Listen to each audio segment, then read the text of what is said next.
Based on true events, Norway, 1997. The night the fire began was colder than most winters in Skarnes. Wind had no voice that night, just the slow drift of snow across the empty road. At 3:12 in the morning, a call came into the regional fire station. A farmhouse outside town was burning. The dispatcher's tone was calm, but the neighbor on the line was not. He kept repeating the same words. "Someone is inside the fire. There's a man in the window. He's not moving." According to the records, that farmhouse had been empty for 22 years. Firefighter Einar Lund was first to arrive, headlights cutting through fog and ash. Behind him were two men from his crew, Hagen and Solberg. As they turned into the field, the old road disappeared under ice and mud. The house stood at the far end of the property, surrounded by dark trees. It didn't look like a house anymore. It looked like a lantern built from blue fire. The flames shimmered upward without sound, twisting slowly, as if the air itself was breathing. Einar stepped out of the truck and stared. He had seen hundreds of fires in his 15 years on the job. Fires that screamed, spat, and tore through the night like wild animals. But this one was quiet. So quiet it felt alive. The blue light reflected in the snow, soft and pulsing. Even the smoke moved strangely, spiraling inward instead of rising up. It looked less like smoke and more like mist. He raised his radio. Arrived at Skarnes Farm, Blue Ridge property. Structure fully involved. Advancing to entry, static filled his earpiece, followed by the thin voice of dispatch. "Copy that, Lund. The advised the house is listed vacant. No residents." The words echoed in his head. No residents. Hagen dragged the hose toward the front gate. Solberg checked the back wall. Einar moved closer to the porch, eyes fixed on the upper windows. And then he stopped. In the second-floor window, a man stood perfectly still. No movement, no panic. Just watching. Einar blinked against the light. The figure didn't move. Then the window shattered, spilling sparks into the snow. When he looked again, the man was gone. They forced the front door open. The hinges shrieked, metal tearing from wood. Heat rushed out in a wave that made the skin on Einar's face sting under the mask. The smell hit next. Iron, wet plaster, and something chemical. The hallway walls shimmered blue. Wallpaper peeled back in slow curls like old skin. Every step groaned beneath their boots. The house sounded alive, breathing, creaking, whispering through the floorboards. Somewhere above them, water dripped, but when Einar looked up, the ceiling was dry. He shone his light down the corridor. The beam flickered against blackened walls, revealing shapes that didn't belong there. Circles drawn in soot, strange loops like fingerprints. On the far wall, something written in long strokes of ash. He couldn't make out the words, just one phrase repeated over and over. "He's still inside." The staircase was half burned, but it held. Einar started up, one hand on the railing, one holding the flashlight. Every step cried under his weight. The air thickened, heavy with heat and silence. At the landing, he stopped. Light flickered through the cracks of the upper door, glowing faintly orange, different from the blue fire below. The smell changed too, sweet and sharp, like old photographs burning. He opened the door. The room beyond was lined with hundreds of photos nailed to the walls. Every one of them the same image. A man in a black suit standing in front of this very farmhouse. Flames behind him. Head tilted slightly, as though he was waiting for the picture to be taken. Einar's voice trembled. What the hell is this? He stepped closer.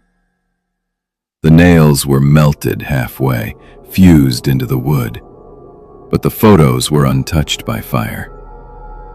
Their corners curled softly, but the man's face remained clear. No scorch marks, no aging. Just the same image, again and again. And under each photo, in shaky handwriting, he's still inside. The floor creaked. He turned the light to the corner of the room. Something moved behind the wall. A sound like breathing, slow and steady, deep inside the timber. He froze.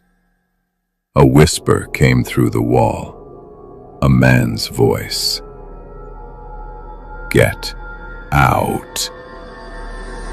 The air dropped cold in his chest. He raised the flashlight again. The plaster pulsed. Once. Twice. Then it cracked. A blackened hand burst through. Fingers long and charred. Nails melted to bone. It grabbed his wrist. The grip was too strong, too hot. He felt it sear through his glove. 5 perfect points of pain burning into his skin. He screamed. His radio exploded with static. Then silence.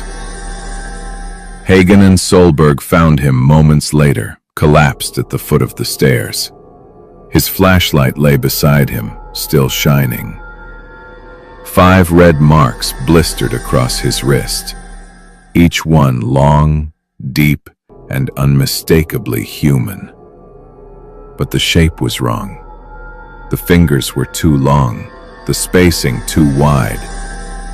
No glove could have done that. By dawn, the fire was gone, not smothered, not fought into silence. It simply burned itself out. Investigators found no source, no fuel, no wiring. The charring began inside the walls and spread outward, as though the fire had been growing there for years. Among the remains they found a camera, an old one, melted almost beyond recognition. The film inside had fused, but one frame survived. Her photo showed Einar on the stairs, his flashlight aimed forward. Behind him, barely visible through the haze, a man's face. Smiling, Einar left the department a week later. The doctors said shock, trauma, exhaustion. But he knew the truth.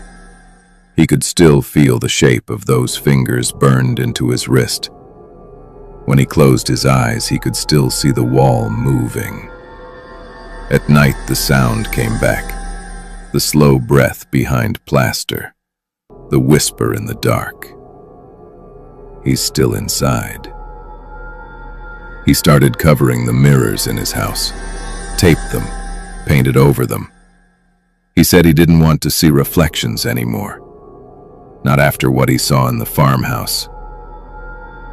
2 months later, his house caught fire. It started quietly, without smoke. The neighbors said the windows glowed blue before the flames appeared. They called for help. When the trucks arrived, Einar was standing at the window, calm, still, just watching. He didn't wave. He didn't move. He only watched the firefighters as they rushed toward him. And when they were close enough to shout, the glass burst outward. The window was empty. The house burned for hours. When it was finally safe to enter, they found no body. Only one wall still standing. Nailed to the beam was a photograph. It showed Einar Lund standing in the window, and below, written in the same careful hand, "He's still inside." The story spread fast through every firehouse in the region. Crews began reporting strange interference on their radios. A man's voice breaking through static, calm and steady. "He's still inside." They changed frequencies, switched equipment. The voice followed.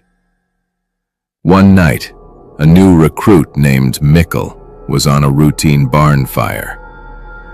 He heard his name come through the headset, soft, like someone whispering just behind him. He turned off the radio. The voice spoke again. No radio, just air. Years later, they rebuilt the farmhouse on the same foundation. No one stays there for long. Visitors say the walls feel warm even in winter. At night, the windows glow faint blue, and from the road you can see a shape moving inside. Sometimes two shapes. Those who stand too close say they hear breathing through the wood. If they wait long enough, they hear the words too. "He's still inside." There's an unspoken rule among the firefighters of Skarnes now. When you go out on a call and the flames are blue, you don't talk on the radio unless you have to. If a voice you don't recognize tells you someone's still inside, you don't go looking. Because they say the house finds new walls to live in. It travels with whoever heard the voice last. And sometimes, when a man stands too close to the fire, it learns his name. So if you ever hear it, that slow, calm whisper cutting through static, turn off your radio. Walk away. Don't look back. Because the moment you do, you'll see him, standing in the fire, watching. And once he sees you, you're already inside.